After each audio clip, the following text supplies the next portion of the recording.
புத்ராஜயாவில் உள்ள குடியிருப்பு ஒன்றில் சட்டவிரோதமாக பதுக்கி வைக்கப்பட்டிருந்த 5000 ரிங்கிட் மதிப்பிலான 78 பெட்டி மானிய விலை சமையல் எண்ணெயை உள்நாட்டு வணிகம் வாழ்க்கை செலவின அமைச்சு KPDN பறிமுதல் செய்துள்ளது.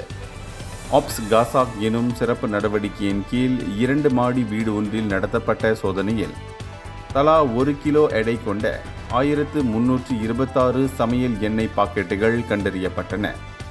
முறையான உரிமமின்றி வர்த்தக நோக்கில் இந்த பொருட்கள் அங்கு பதுக்கப்பட்டிருந்தது விசாரணையில் தெரிய வந்துள்ளது.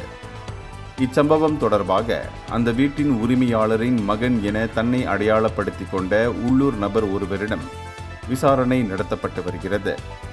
இதனிடையே 1961ஆம் ஆண்டு விநியோக கட்டுப்பாட்டு சட்டத்தின் கீழ் இந்த வழக்கு விசாரிக்கப்பட்டு வருவதாக KPDN தலைமை இயக்குனர் டத்தோ அஸ்மான் ஆடாம் தெரிவித்துள்ளார்.